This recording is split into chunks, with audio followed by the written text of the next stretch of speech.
Eikä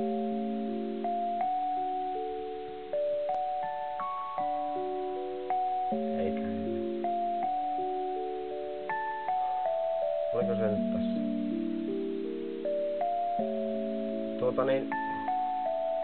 Siis oikeasti eihän kukaan oo tämmönen. Siis tää on ihan sairasta hommaa. Kuka ihminen ei oo tämmönen?